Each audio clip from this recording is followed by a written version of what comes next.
Students, स्वागत है आपका अपने चैनल ब्रेनिंग एजुकेशन फ़िज़िक्स में। और आज हम बात करेंगे सैम्पल क्वेश्चन पेपर्स के बारे में जो सीबीएसई ने रिलीज़ किए हैं। और इन वीडियोस में जो हम लाने वाले हैं और ये जो वीडियो हम बना रहे हैं, इस वीडियो में हम इन सैम्पल क्वेश्चन पेपर के सॉल्यूशन को आपको एक्सप्लेन करेंगे। और ये जो वीडियो है वो 2 पार्ट में रहने वाली है।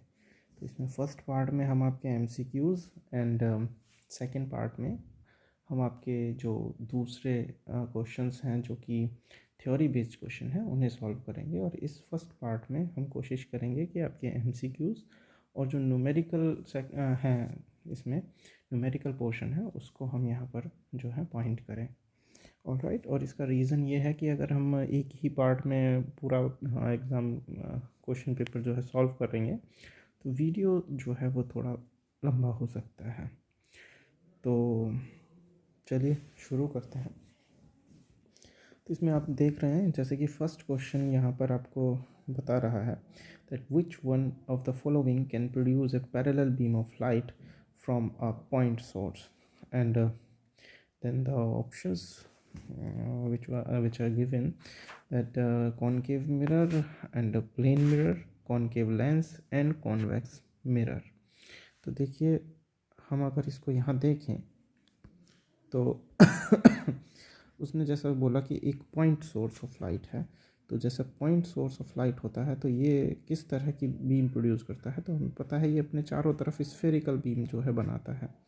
तो हम सिर्फ फ्रंट वाली बीम को यहाँ से ले रहे हैं, यानी आगे जाने वाली बीम को।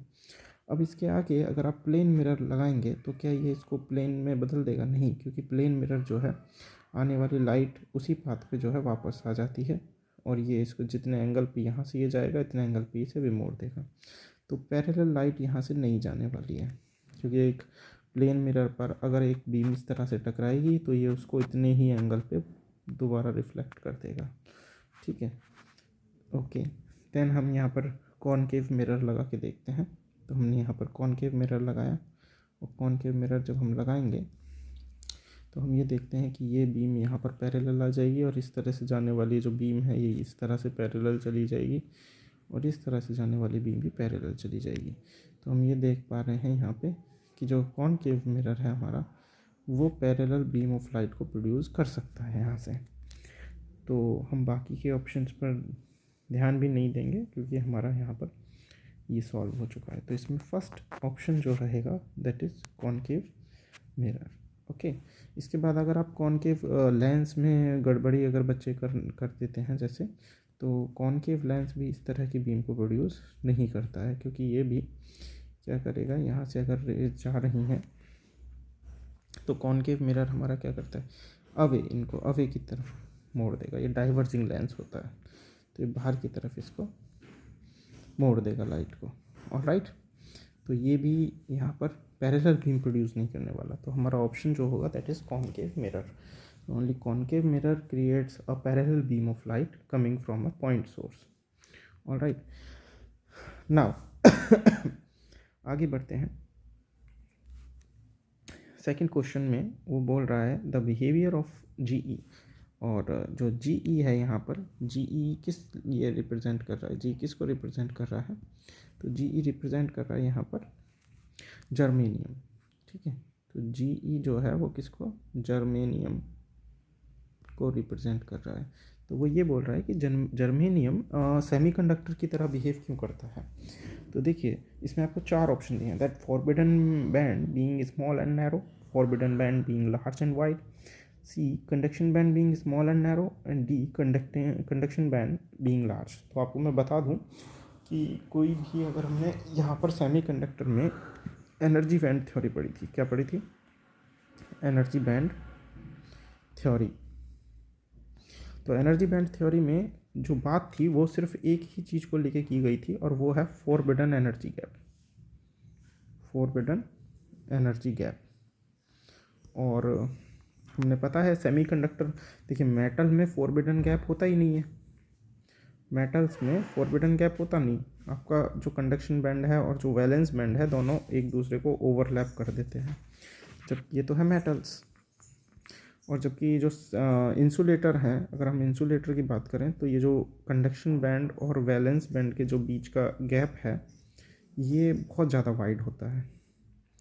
ठीक है, ये जो फॉरबिडन एनर्जी गैप है ये काफ़ी वाइड होता है। और तीसरा आते हैं सेमीकंडक्टर। ये हमारा इंसुलेटर था और तीसरे सेमीकंडक्टर हैं। तो सेमीकंडक्टर में ये गैप बहुत स्मॉल होता है। फॉरबिडन एनर्जी गैप जो है हमारा, एनर्जी गैप ये स्मॉल होता है। तो इसीलिए इसमें हमारा जो ये दो नीचे वाले तो होंगे ही नहीं, कंडक्शन बैंड या वैलेंस बैंड से हमें कोई मतलब नहीं होता है।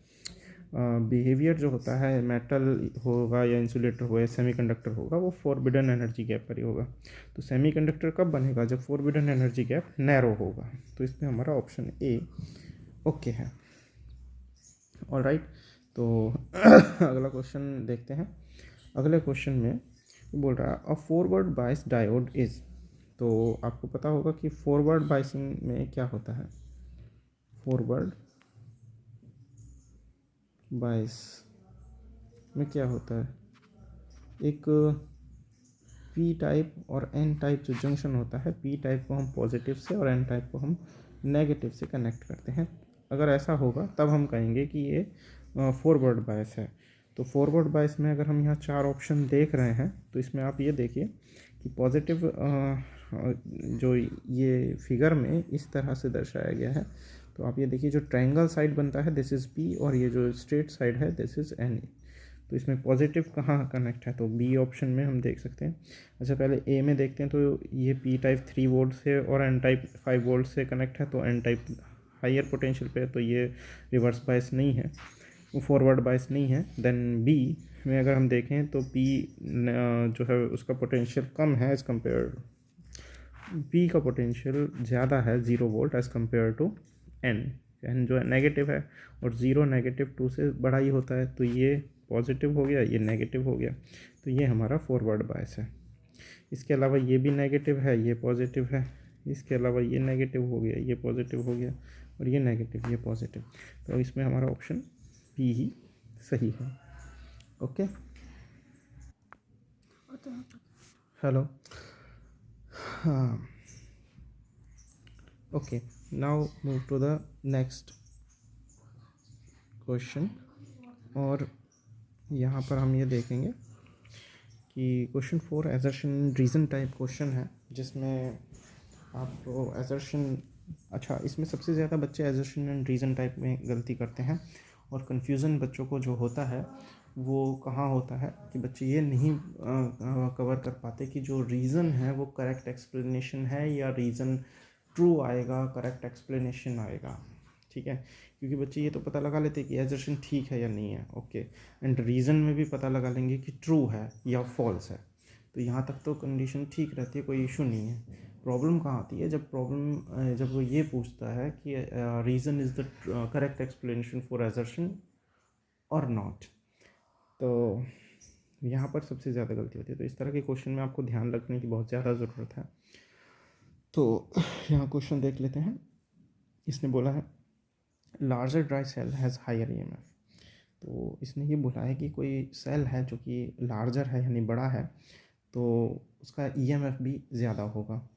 तो इसमें रीज़न इसने दिया है the EMF of a dry cell is proportional to its size. तो सबसे पहले आप ये देखिए ईएमएफ क्या होता है। तो इलेक्ट्रोमोटिव फोर्स ये हमें बताता है कि कोई भी बैटरी या कोई भी सेल है वो मैक्सिमम पोटेंशियल कितना क्रिएट कर सकता है। तो ईएमएफ हमारा क्या होता है? Maximum potential that a battery can create, that a cell या बैटरी कैन क्रिएट। तो अब जैसे अगर हम देखें कि हमने 12 वोल्ट की छोटी बैटरी भी देखी हुई हैं और हमारे यहाँ जो बड़ा बैटरी होते हैं वो भी 12 वोल्ट्स के होते हैं। तो जो सेल का साइज़ है, ड्राई सेल या जो भी है, साइज़ पर के प्रोपोर्शनल तो नहीं है, मतलब और साइज़ पर निर्भर नहीं करता कि बैटरी का ईएमएफ ज़्यादा ही होगा। इवन बड़े बैटरी का ईएमएफ छोटा भी हो सकता है, कम भी हो सकता है, 9 वोल्ट भी हो सकता है, 6 वोल्ट भी हो सकता है। तो ये साइज़ पर निर्भर नहीं करता है। ठीक है, तो इसमें हमारा रीज़न तो गलत है ही। और इसके अकॉर्डिंग अगर हम देखें तो हमारा एजर्शन भी गलत है क्योंकि उसमें बोला large dry cell has higher EMF, तो हमारा एजर्शन भी गलत है और रीज़न भी गलत है। तो इसमें हमारा जो ऑप्शन होगा that is B, assertion and reason are false statement. तो इस तरह के क्वेश्चन करने से पहले आप लोग थोड़ा ध्यान रखें चीज़ों का और इस चीज़ को बहुत अच्छे से समझ के करें, क्योंकि सबसे ज़्यादा गलती बच्चे इस तरह के क्वेश्चंस में ही करते हैं। चलिए अब हम नेक्स्ट पर देखते हैं क्या है। तो क्वेश्चन नंबर 5 आपका एक न्यूमेरिकल बेस्ड प्रॉब्लम है, जिसमें इसमें ये बोला है an observer is 1.8 meter from an isotropic point source of light और पावर दिया है हमें 250 watt. The RMS value of electric field at the position of observer is nearly. तो हमें एक लाइट का एक सोर्स दिया है और उससे जो ऑब्जर्वर की डिस्टेंस है वो हमें दी है 1.8 मीटर। ऑल राइट, और हमें इसने जो पावर दिया है लाइट सोर्स की जो पावर है दैट इज़ 250 वोल्ट। आपसे इसने RMS वैल्यू पूछी है इलेक्ट्रिक फील्ड के लिए, यानी कि हमें बेसिकली इसमें निकालना है क्या, ERMS। ठीक है, तो चलिए सबसे पहले इसमें यहाँ पर हम निकाल लेते हैं कि क्या है। सपोज़ करें ये एक पॉइंट सोर्स है लाइट का और यहाँ एक ऑब्जर्वर रखा है, तो यहाँ से जो डिस्टेंस है जो R हमें दिया है वो 1.8 मीटर है। 1.8 मीटर डिस्टेंस दिया है। तो हमें डिस्टेंस निकालने के लिए सबसे पहले इसकी पावर और डिस्टेंस के साथ रिलेशन बनाना पड़ेगा। तो हमें पता है दैट इंटेंसिटी जो होती है इलेक्ट्रोमैग्नेटिक वेव की, क्योंकि लाइट सोर्स है तो क्या रिलीज़ करेगा, EM वेव। तो हमें इलेक्ट्रिक फील्ड पूछा है उसने, तो इंटेंसिटी जो I होती है वो क्या होता है, वो होता है energy upon area into time, area into time. ये हमने पहले भी आपको बताया है। अच्छा, अब अगर हम एनर्जी अपॉन टाइम को देखें तो ये पावर को डिपिक्ट करता है। तो हम पावर इज इक्वल टू जानते हैं कि पावर इज इक्वल टू क्या होगा, एनर्जी अपॉन टाइम, क्योंकि एनर्जी किसको इंटर रिलेट करती है, वर्क को। वर्क और energy both are the same quantity, so power is equal to rate of work done बोल लीजिए या एनर्जी अपॉन टाइम, सेम ही बात है। तो यहाँ से हमारा इंटेंसिटी जो हो गया वो हो गया पावर अपॉन एरिया। ओके, तो एरिया हम कितना लेंगे, तो एरिया हमारा जो कि क्योंकि वो स्फेरिकल पॉइंट पर चलेगा जो कि एक पॉइंट सोर्स है, तो स्फेरिकल फॉर्मेट में वो लाइट को रिलीज़ करेगा, तो जो एरिया होगा वो होगा 4πr²। All right, and intensity हमने पता है क्या होता है, U energy density average into C जो है स्पीड ऑफ लाइट है। ओके, तो हम इन दो चीज़ों को यहाँ पर लेंगे और हमें पता है इलेक्ट्रिक फील्ड के लिए जो एवरेज होता है एनर्जी के लिए, जो energy density, average energy density है that is half E0 E²। तो E0 हमारा परमिटिविटी है फ्री स्पेस की, ये वैल्यू हम इसमें रख देंगे तो हमें I इज इक्वल टू मिल जाए, सॉरी I नहीं, P के कंडीशन में ले रहे हैं, P की टर्म में ले रहे हैं, P/4πr² इज इक्वल टू हो जाएगा half E0 E² into C। और हमें यहाँ पर निकालना क्या है, सबसे पहले तो हमें यहाँ ERMS निकालना है। तो ERMS जो होता है वो होता है हमारा E/√2। तो यहाँ पर हम इसको इस तरह से लिख सकते हैं, हाफ E0, इस टर्म को अगर हम इस तरह से लिखें, E0 E/√2 का होल स्क्वायर इंटू C। तो ये जो टर्म बनेगी ये टर्म बन जाएगी ERMS² E0C। ओके, इस वैल्यू को हम यहाँ पुट कर देंगे तो हमारा P/4πr² जो मिलेगा वो हमें मिलेगा ERMS² E0C। तो हमें निकालना है ERMS, तो स्क्वायर इज इक्वल टू हो जाएगा P/4πr² E0C। then ERMS is equal to root P/4πr² E0C। अब यहाँ हम वैल्यू रख देंगे तो P हमें दिया है 250/4 इंटू 3.14 जो पाई की वैल्यू है, इंटू आर हमें दिया है 1.8, इसका स्क्वायर हो जाएगा इंटू ई नॉट होता है हमारा 8, चलिए ऐसा कर लेते हैं 4 पाई एप्सिलॉन नॉट को 9 इंटू 10⁹ रख लेते हैं। 1/4 पाई एप्सिलॉन नॉट बना यहाँ पे, तो 1/4 पाई एप्सिलॉन नॉट हमारा कितना हो जाएगा 9 इंटू 10⁹ और नीचे क्या बचेगा आर स्क्वायर, यानी कि 1.8 स्क्वायर इंटू सी कितना है 3 इंटू 10⁸। और जब हम इस टर्म को सॉल्व करेंगे तो ये हमें मिलेगा अंडर रूट में 23.14। All right, so no no no, ये मैंने यहाँ पर इसको मैं सॉल्व कर लेता हूँ एक बार कैलकुलेटर की हेल्प से।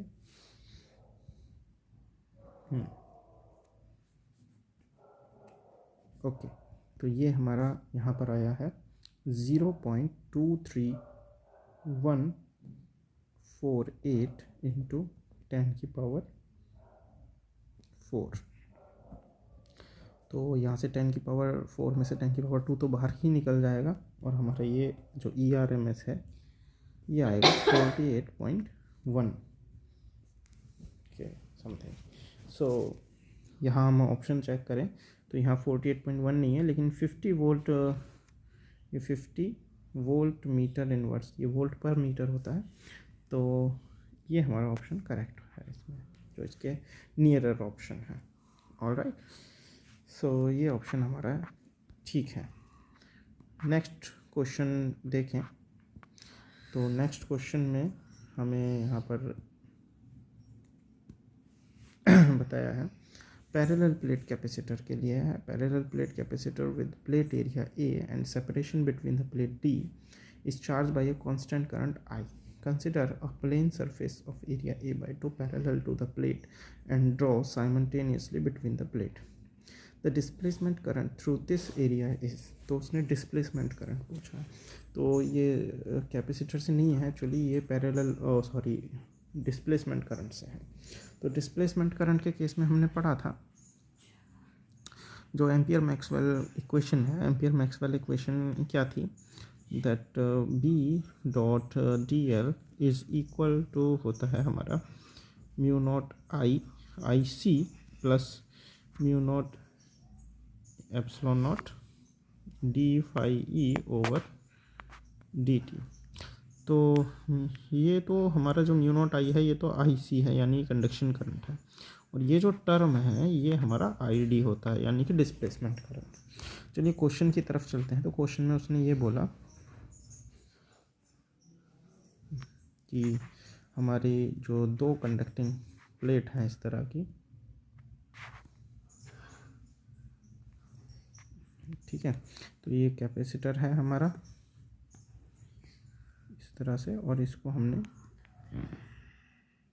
चार्जिंग के लिए यहाँ पर एक एक्सटर्नल सोर्स है, इसको हमने यहाँ पर कनेक्ट किया है,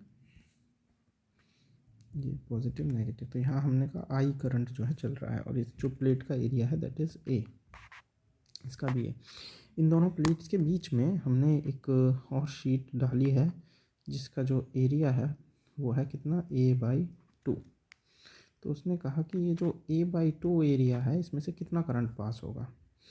तो इसको करने के वैसे तो दो तरीके हैं, मैं आपको एक सिंपल तरीका बता देता हूँ। क्योंकि कंडक्शन करंट हमारा और यहाँ पर देखिए, यहाँ हमारा कंडक्शन करंट है कितना है I, तो ये IC I के बराबर है, और यहाँ दोनों प्लेटों के बीच में किसी भी तरह का कंडक्शन करंट तो होगा नहीं, यहाँ होगा डिस्प्लेसमेंट करंट जो ID, वो भी किसके बराबर होता है I के बराबर ही होता है, क्योंकि एक सर्किट में जो नेट करंट होता है हर एक पॉइंट पे सीरीज़ में सेम होता है। तो जितना करंट यहाँ होगा उतना ही करंट इस बीच वाले पोर्शन में भी होगा। तो ठीक है, तो क्योंकि सेम करंट है, बट जो एरिया है यहाँ पर शीट के बीच में है वो उसने कहा कि इस एरिया से कितना पास होगा करंट। तो करंट और एरिया का अगर हम निकालें रिलेशन, तो हमें पता है V इज इक्वल टू क्या होता है IR। So I is equal to कितना हो जाएगा V/R, और R इज इक्वल टू क्या होता है हमारा ρL/A। हालांकि मुझे पता है कि ये इस तरह से क्वेश्चन को सॉल्व नहीं करना है, सॉल्व करने का दूसरा तरीका, पर क्योंकि हमारा ऑब्जेक्टिव टाइप क्वेश्चन है तो ये हमारा पैटर्न ठीक है, चल जाएगा। ओके, तो इस वैल्यू को यहाँ रखेंगे तो आई इज इक्वल टू हो जाएगा V A upon rho L. और अगर हम वी, रो और एल को कांस्टेंट कर रहे हैं तो जो आई है वो डायरेक्टली प्रोपोर्शनल है एरिया के। तो यहाँ क्योंकि एरिया हाफ हो गया है तो करंट भी कितना हो जाएगा, हाफ। तो आई कितना जाएगा A/2 से, I/2। ठीक है, तो हमारा यहाँ पर जो ऑप्शन है वो कितना है, डी ऑप्शन हमारा करेक्ट है। बाकी अगर इस क्वेश्चन को डायरेक्ट करने के बाद अगर ये ऑप्शन वाला क्वेश्चन नहीं होता, मल्टीपल चॉइस नहीं होता और इसे सॉल्व करने की बात आती तो हम इसे इस तरह से सॉल्व नहीं करेंगे। तब इसको सॉल्व करेंगे हम सीधा, देखिए इसको सॉल्व करने का फिर तरीका जो हमारा होगा वो इसी इक्वेशन से ही होगा, क्योंकि हमें पता है डिस्प्लेसमेंट करंट कितना होता है। तो सबसे पहले हम यहाँ फ्लक्स निकाल लेंगे।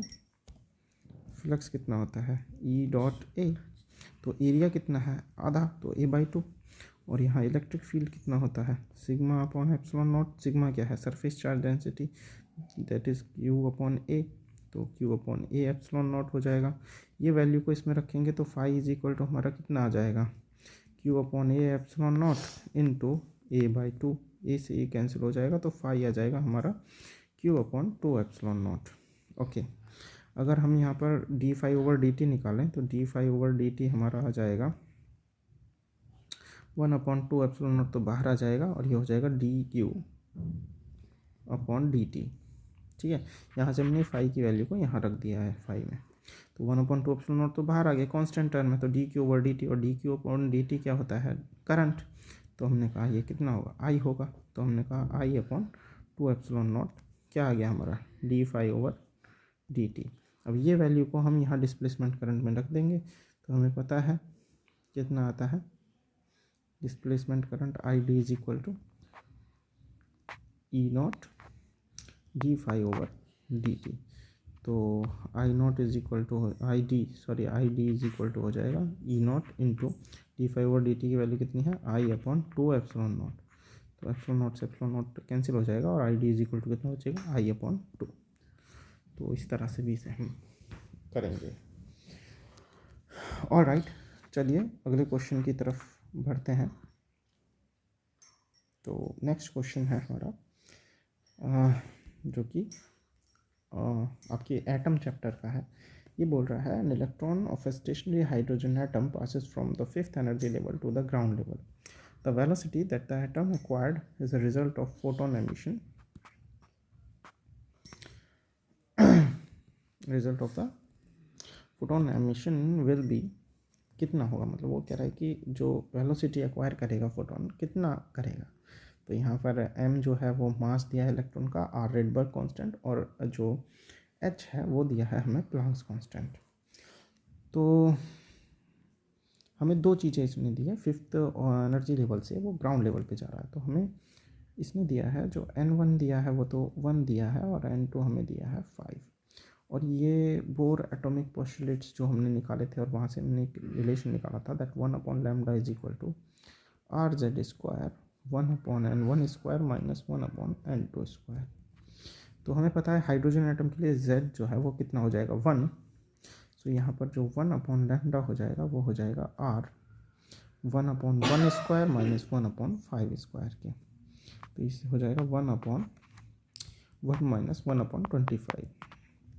तो 1/λ इज इक्वल टू हो जाएगा R इंटू, और इसको हम सॉल्व करेंगे इस टर्म को, तो ये कितना हो जाएगा 24/25। ओके, बट हमें यहाँ पर जो निकालना है वो क्या निकालनी है, वेलोसिटी निकालनी है। तो यहाँ कुछ टर्मिनोलॉजी है जो हमें देखनी पड़ेंगी, और वो टर्मिनोलॉजी क्या है, हमें पता है जो मोमेंटम होता है mc² इज इक्वल टू, अगर हम यहाँ पर E लिखते हैं और इसको mc.c is equal to E लिखें तो mass into velocity photon momentum को रिप्रेजेंट करती है। तो मोमेंटम हो जाएगा E/c, जो कि हमारी इलेक्ट्रोमैग्नेटिक वेव का मोमेंटम भी होता है। ऑल राइट, सो यहाँ पर हमें सबसे पहले इसके लिए निकालना पड़ेगा एनर्जी को। तो एनर्जी इज इक्वल टू कितना होता है हमारा h न्यू। ठीक है, तो चलिए इसको हम यहाँ रख देते हैं।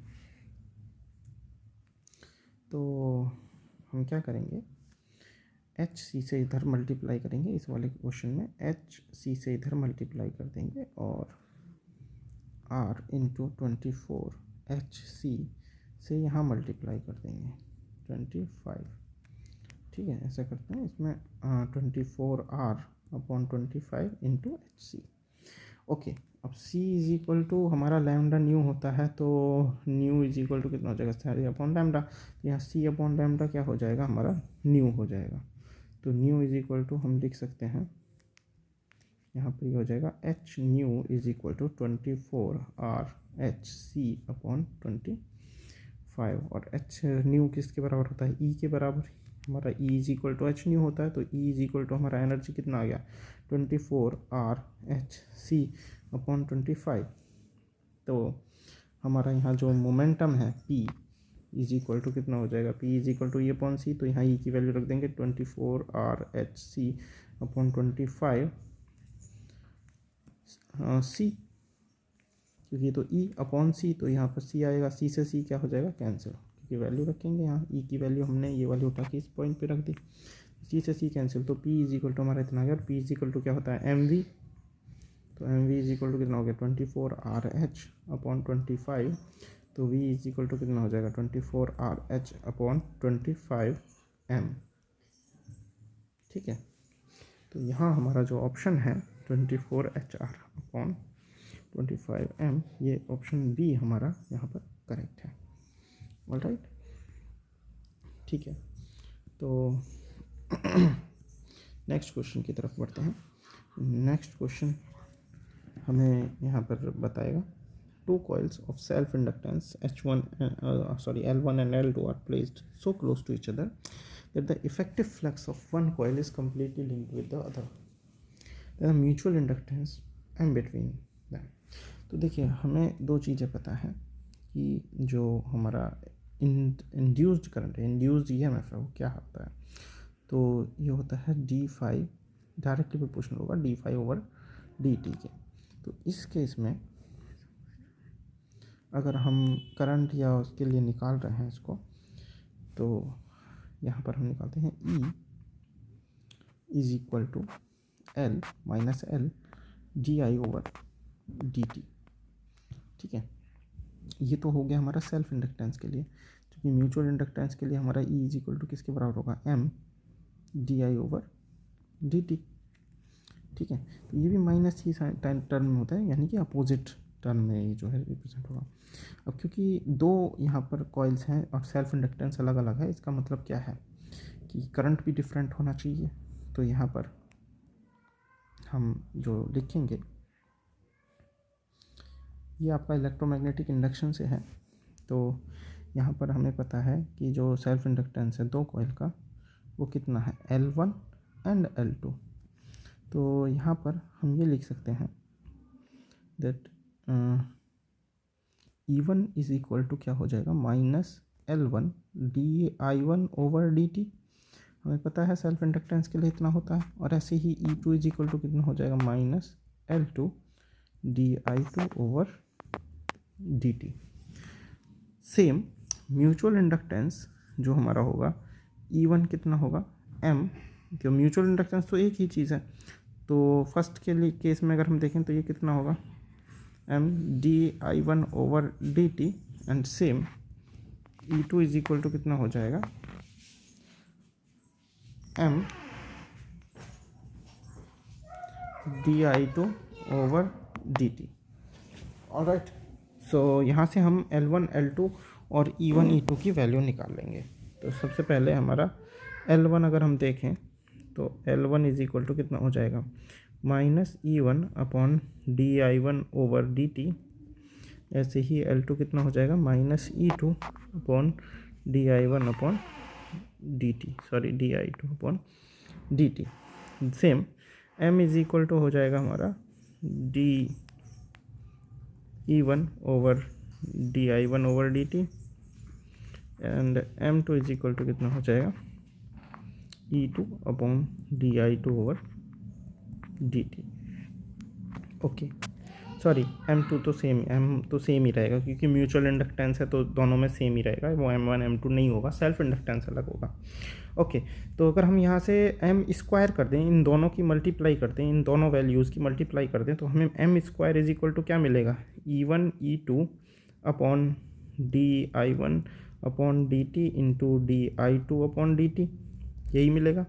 इसी तरह से अगर हम L1 L2 की मल्टीप्लाई करते हैं तो हमें L1 L2 की मल्टीप्लाई करने पे भी क्या मिलेगा, E1 E2 minus minus plus हो जाएगा दोनों केसों में, upon DI1 upon DT dot DI2 upon DT। अब हम ये देखें कि ये वाली वैल्यू और ये वाली वैल्यू दोनों क्या है, सेम है, तो हम ये लिख सकते हैं एम स्क्वायर किसके बराबर हो गया, L1 L2 के। तो जो m है वो किसके बराबर होगा, रूट में L1 L2 के। तो यहाँ हमारा कौन सा ऑप्शन ठीक होगा, यहाँ हमारा option C is the correct. All right, okay, तो इस पार्ट में अभी इतना ही। नेक्स्ट पार्ट में हम इसके आगे वाले क्वेश्चन सॉल्व करेंगे। ओके,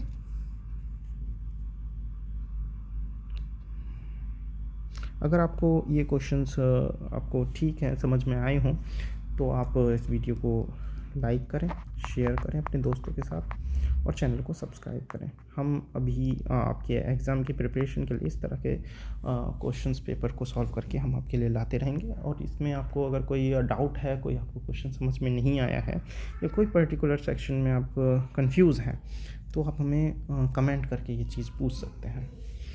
ऑलराइट, और अगर किसी पर्टिकुलर टॉपिक के लिए अगर आपको कोई नोट्स वगैरह की रिक्वायरमेंट है तो आप हमें बता सकते हैं, हम आपको प्रोवाइड करवा देंगे। Thank you.